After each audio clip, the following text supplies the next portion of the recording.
Number, শারীরিকভাবে সুস্থ থাকতে গেলে আমাদেরকে অবশ্যই নেশা জাতীয় বস্তু বর্জন করতে হবে। নেশা জাতীয় বস্তু আমাদের শরীরকে মারাত্মকভাবে ক্ষতি করে। এই জন্য বলা হয় নেশা মাদক দ্রব্য গ্রহণ করা এটি বিষ পানের চেয়েও ভয়ঙ্কর, বিষ পানের চেয়েও ক্ষতি। যারা মাদক দ্রব্য গ্রহণ করে কি কি সমস্যা হয় শরীরে? নিয়মিত যারা মাদক সেবন করে আস্তে আস্তে লিভার নষ্ট হয়ে যায়, কিডনি নষ্ট হয়ে যায়, খাবারের চাহিদা কমে যায়, স্নায়বিক শক্তি দুর্বল হয়ে যায়, মানসিক শক্তি হারিয়ে ফেলে, চেহারা বিকৃত হয়ে যায়। আর এভাবে আস্তে আস্তে মরণব্যাধি ক্যান্সারের দিকে ঝুঁকে পড়ে। আমাদের মেধা বিবেক কেমন বুঝি না, আমরা ধূমপান করি অথচ লেখা আছে ধূমপান স্বাস্থ্যের জন্য ক্ষতিকর, ধূমপান ক্যান্সারের ঝুঁকি বাড়ায়, লেখা থাকে কি থাকে না ভাই? কিন্তু তারপরেও আমরা এগুলো পান করি, তারপরেও আমাদের এগুলো খেতেই হবে। আমাদের অবস্থায় তো এরকম, ভাত একবেলা না খাইলে সমস্যা নাই, কিন্তু এটা খাইতে হবে। অথচ যেই ব্যক্তি এটা তৈরি করেছে সেই লেখা দিচ্ছে যে ধূমপান ক্যান্সারের ঝুঁকি বাড়ায়। ভাইরা আমার, বন্ধুরা আমার, ইসলাম মানুষের মেধা বিবেক রক্ষার্থে এই মাদক দ্রব্যকে সম্পূর্ণরূপে হারাম ঘোষণা করেছে।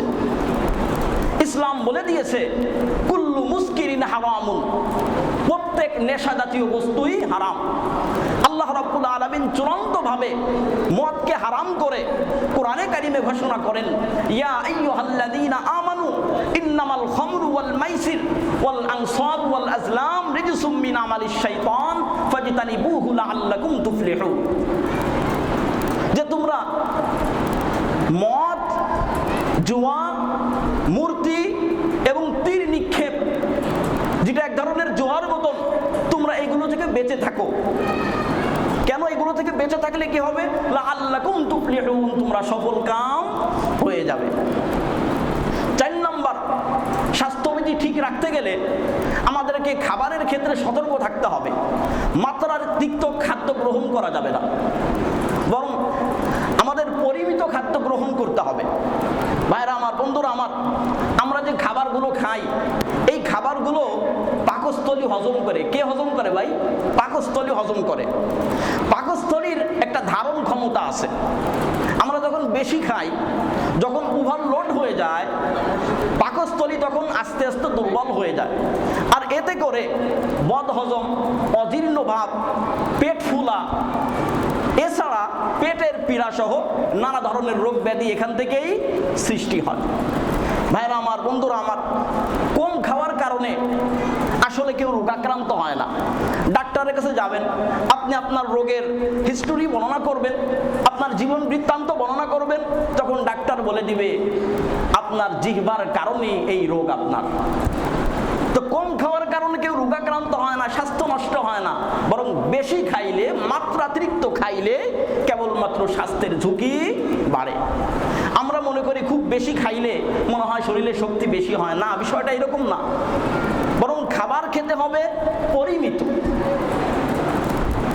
নবী করিম সাল্লাল্লাহু আলাইহি ওয়াসাল্লাম খাবার খেতেন, খুব বেশি খাবার খেতেন না, পেট ভরে কখনো খাবার খেতেন না, বরং নবী করিম সাল্লাল্লাহু আলাইহি ওয়াসাল্লাম এই পেটকে 3টা ভাগ করতেন। এক ভাগ পানির জন্যে, আর এক ভাগ খাবারের জন্যে, আর এক ভাগ বাতাসের জন্যে, মানে যাতে করে শ্বাস প্রশ্বাস ভালো করে নিতে পারে, এইটার জন্যে। অথচ নবী করিম সাল্লাল্লাহু আলাইহি ওয়াসাল্লামের শারীরিক শক্তি কেমন ছিল আপনাদেরকে একটু বর্ণনা দিই। নবীর খাবার দাবারের অবস্থা এরকম, তারপরেও নবীজি সাল্লাল্লাহু আলাইহি ওয়াসাল্লামের শরীরে 40 জন পুরুষের শক্তি ছিল। সুবহানাল্লাহ, আমি বানায় বলছি না, হাদিস বলছি। ভাইরা আমার, বন্ধুরা আমার, হাদিস শরীফের মধ্যে এসেছে আরবের বিখ্যাত পালোয়ান কুস্তিগির রুকানা শারীরিক শক্তিতে পুরা মক্কা নগরীতে অপ্রতিরোধ ছিল, কেউ তার সাথে পারত না, এতটা শক্তিশালী ছিল। নবী করিম সাল্লাল্লাহু আলাইহি ওয়াসাল্লাম তাকে দ্বীনের দাওয়াত দিলেন, ইসলাম গ্রহণ করতে বললেন, সে গ্রহণ করলো না। নবী করিম সাল্লাল্লাহু আলাইহি ওয়াসাল্লাম বললেন, রুকানা, আমি যদি তোমাকে কুস্তিতে পরাজিত করতে পারি তাহলে তুমি আমার এই দ্বীন গ্রহণ করবে কিনা, আল্লাহর প্রতি ঈমান আনবে কিনা। রুকানা মনে করছে মুহাম্মদ আমারে পরাজিত করবে, কত বড় বড় পলোয়ান দেখলাম, কত বড় বড় স্বাস্থ্যওয়ালা মানুষ দেখলাম, কেউ পারলো না আর মোহাম্মদ আমারে পরাজিত করবে, এটা তো হইতে পারে না, কখনোই সম্ভব না। হ্যাঁ ঠিক আছে। নবী করিম সাল্লাল্লাহু আলাইহি ওয়াসাল্লাম বলেন, রুকানা প্রস্তুত হও। রুকানা প্রস্তুত হয়ে গেল। আল্লাহর নবী, বিশ্ব নবী সাল্লাল্লাহু আলাইহি ওয়াসাল্লাম কোন রকম প্রস্তুতি ছাড়াই শুধুমাত্র চাদর এবং লুঙ্গি পরিধান করে তাকে আক্রমণ করলেন। প্রথম আক্রমণেই মাটির সাথে মিশায়া দিলেন, প্রথম আক্রমণেই তাকে ধসায়া দিলেন। অবস্থা এরকম, নড়াচড়া করারও শক্তি নাই। তারপর বলেন, ভাই ছেড়ে দেন। নবী করিম সাল্লাল্লাহু আলাইহি ওয়াসাল্লাম ছেড়ে দিলেন। প্রথমবার পরাজিত, 2 নম্বর বার আবার সে পরাজিত হইতে চায় না। 2 নম্বর বার নবী আবারও অনুরূপভাবে পরাজিত করলেন, যেটাকে বলে ভূমিধস জয়। 3 নম্বর বার নবী আবারও পরাজিত করলেন। তারপর এই ব্যক্তি আসলে ঈমান গ্রহণ করছে কিনা হাদিসে এটা জানা যায় না। ভাইরা আমার, বন্ধুরা আমার, আজকে বাংলাদেশের দিকে তাকান। 2021-22-এর একটি প্রতিবেদন, সেখানে যেটা দেখলাম, বাংলাদেশে প্রায় 11% মানুষ, 11% মানুষ এই মুহূর্তে ডায়াবেটিসে আক্রান্ত। 11% মানুষ ডায়াবেটিসে আক্রান্ত। প্রায় 3 থেকে 4 বছর হয়ে গেছে এই পরিসংখ্যান করছে। ইতিমধ্যে হয়তো সংখ্যা আরো বেড়ে দাঁড়াইছে, কমে নাই।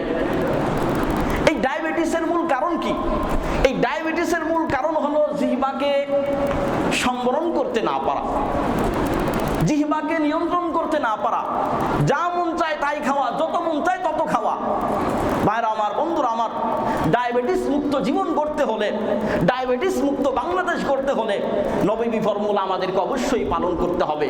অবশ্যই নববী ফর্মুলার দিকে আমাদেরকে খেয়াল রাখতে হবে, অনুসরণ করতে হবে। নবী করিম সাল্লাল্লাহু আলাইহি ওয়াসাল্লামের ফর্মুলা ছিল, বা ইসলামের স্বাস্থ্য পরিচর্যা হলো, পেট ভরা অবস্থায় খাবার না খাওয়া, বরং ক্ষুধার্ত অবস্থায় খাবার খাওয়া শুরু করা এবং পেটে হালকা পাতলা ক্ষুধা থাকা অবস্থায় খাবার ছেড়ে দেওয়া। যেটা নবী করিম সাল্লাল্লাহু আলাইহি ওয়াসাল্লাম আরো সুন্দর করে বুঝিয়েছেন যে পেটকে 3 ভাগ করা, 1 ভাগ খাবারের জন্য, আর 1 ভাগ পানির জন্য, আর 1 ভাগ বাতাসের জন্য, অর্থাৎ শ্বাস প্রশ্বাস নেওয়ার জন্য। আমরা যদি এই কাজগুলো করতে পারি, নববী ফর্মুলা অনুসরণ করতে পারি, অবশ্যই ইনশাআল্লাহ ডায়াবেটিস মুক্ত আমরা জীবন গড়তে পারবো। ডায়াবেটিস মুক্ত বাংলাদেশ আমরা গড়তে পারবো। ডায়াবেটিস যে কত মারাত্মক রোগ, এটা যার না হয়েছে সে বুঝবেন না, যার হয়েছে সেও অনেকে বুঝে না। ডায়াবেটিসকে বলা হয় সকল রোগের মা। সকল রোগের কি ভাই? মা বলা হয়। যার শরীরে ডায়াবেটিস আছে তার আস্তে আস্তে লিভার যাবে, কিডনি যাবে। এটা সাইলেন্ট কিলার, আস্তে আস্তে আপনার জীবনকে শেষ করে দিবে। কিছুদিন পরে দাঁতে ব্যথা, তো দাঁতে ব্যথা হয়েছে তো আর সারেও না। যার শরীরে ডায়াবেটিস আছে তার শরীরে রোগ প্রতিরোধ ক্ষমতাও কম। এই কারণে আমরা যদি নববী ফর্মুলা অনুসরণ করতে পারি, আমরা ইনশাআল্লাহ বহু ধরনের রোগ ব্যাধি থেকে আমরা বেঁচে থাকতে পারবো।